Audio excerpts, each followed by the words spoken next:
Let's talk about superhero video games, because sometimes they're hits, a lot of the time they're misses, but every so often we find an absolute gem. And here at What Culture Gaming, the ones that we love are the games that are not only fun to play but also true to the series. And when they're done correctly, they allow you to live vicariously through your favourite superhero. But let's not forget, every so often games come along that spawn their own brand new superhero franchises.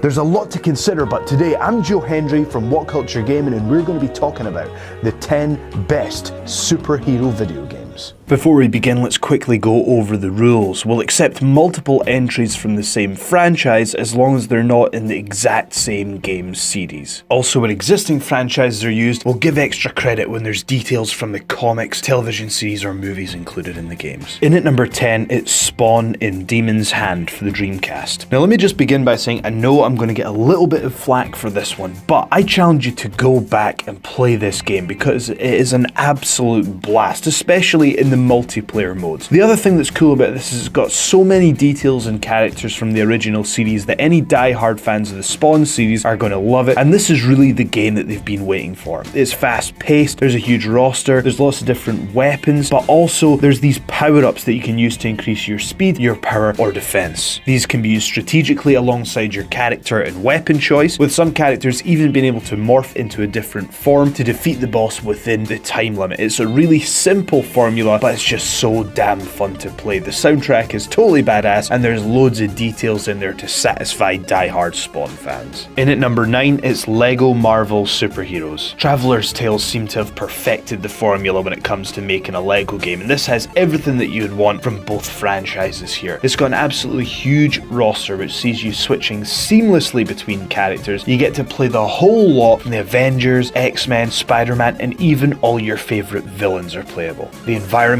look absolutely amazing, and there's a well thought out story that's tailor-made for die-hard Marvel fans with just the right amount of that trademark Lego charm. In at number 8, it's X-Men Legends 2 Rise of the Apocalypse. This action beat-em-up RPG is so much fun. The gameplay is simple, but it's refined, and it's exactly what you'd want from a superhero video game as well. You can create a team with any combination of any X-Men that you want, with a variation of melee and long-range attacks. The upgrade system is fun and addictive, and it gives you lots of opportunities to upgrade, and it leaves you feeling powerful and like, well, a superhero. X-Men Legends 2 is a great improvement on the original, and we feel like this is the quintessential X-Men experience. In at number 7, it's Infamous 2. The Infamous series proves that you don't need a pre-existing franchise to have a successful superhero game. In the Infamous series, you can choose whether to be the hero or the villain, and it gives you different powers and abilities depending on your choices. This game's got a great story, it's a grim environment, and as we say, it builds hugely on the strengths of the first installment. It now has user-generated missions to keep you going with extra content, and it just really feels like a living, breathing world that you can wreak havoc across. It's fast, it's frantic, but there's a deep story, and there's so much to do when it comes to replay value. In at number 6, it's Viewtiful Joe. As we established with Infamous, you don't always have to build a superhero game from a pre-existing franchise. Why not establish a new one? And this one in particular could slot right into place on a comic book shelf. This is a 2D side-scroller with cel-shaded 3D graphics, which looks absolutely beautiful, hence the name of the game. It's very bold, it's very unique, and it's very playable whether you're picking it up for the first time or a hardcore gamer looking to perfect your skills. There's a variety of powers in Viewtiful Joe, which all centre around the special effects system. A few examples are you can slow down time, or you can zoom in to disable enemies and deal greater damage. When you think about the powers, the combos, the speed of the action, the challenging difficulty level, this is a phenomenal superhero experience that stands tall against long-standing franchises. In at number 5, it's Freedom Force. This is a hero-based real-time strategy game that I feel is somewhat underappreciated. When I went back to play this game, it really reminded me of the way that Dota plays or Warcraft 3, and in fairness, it actually came out the same year as Warcraft 3, but a little bit before it, and it seems to have been overshadowed by other real-time strategy games of the time, but Freedom Force is just super good fun. It's obviously a homage to comic books and superheroes. It's just great fun. There's RPG elements, there's lots of side quests, and there's so much that you can do. There's a wide range of characters that are well thought out, and one of the best features is the character creator, where, let's be honest, you can basically just load in your favorite superheroes from any franchise that you want. It's a little bit inspired by Comic Zone in my opinion, because the missions play out like individual comic book issues within a grander story, and if you've got a bit of time, I recommend you go back and check out Freedom Force. In at number 4, it's Marvel vs. Capcom 2. This game is widely regarded as one of the best, most polished fighting games ever. It's unbelievably frantic, with a huge roster from the two franchises, Marvel and Capcom. So there's some really fun combinations of battles that you can see here with their 52 characters. The game allows you to switch between 3 of your favorite heroes with a razor sharp combat system, and the cartoon visuals have aged so well that it's definitely worth a visit even today. Only complaint for me is the overpowering acid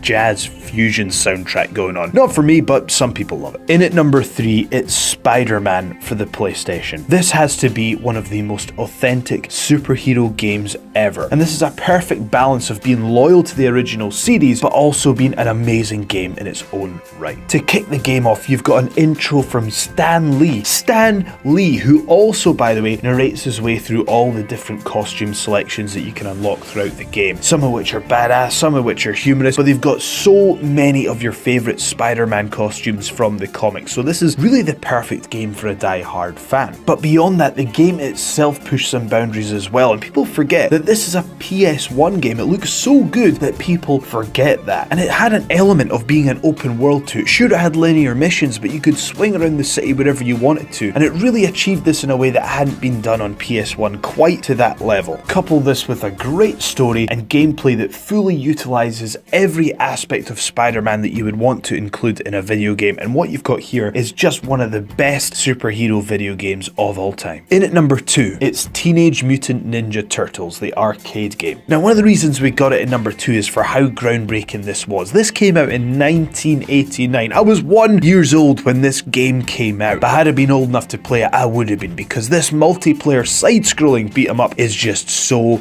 much fun. There's 8 stages where you can go around beating up foot soldiers and destroying all your favorite bosses from the show. It's a simple concept, but by God, it works. And the visuals at that time were just absolutely unbelievable, and it still looks pretty cool and stylized now. You could execute one-hit KOs, you could throw your opponents, and it was just a very polished game for the time that it came out. The action-packed sights, the sounds, this is just quite simply arcade perfection at a groundbreaking time. In at number 1, it's Arkham Asylum. This has to be the greatest superhero game of all time, because it's simply everything that you could ever want from a Batman game. It's dark, it's loyal to the comics and the TV series, and it looks amazing. It's immersive, and it has an original story detailing the longest night of Batman's life, written by Paul Dini, who's the writer and producer from Batman the Animated Series, so you know you're getting top quality stuff here. The Joker is absolutely terrifying, and there's a combination of stealth and melee combat and puzzle solving that mixes together perfectly to be a true, authentic Batman experience. There's varied gameplay, as long as 240 collectibles and hidden challenges that provide insane amounts of replay value as well. The game also has to be commended for its attention to detail, and what's really cool is that Batman and his suit take mounting damage throughout the campaign, so you truly feel like you've been through a war by the time you get to the end of the game. This game is so good on so many levels, and it's just everything that you would want from not only a Batman game but a superhero video game. This isn't just a game, it's a piece of art, and it's quite simply the greatest superhero video game of all time. I've been Joe Hendry from What Culture Gaming, and thank you so much for watching this video. If you want to follow me on Twitter, you can do via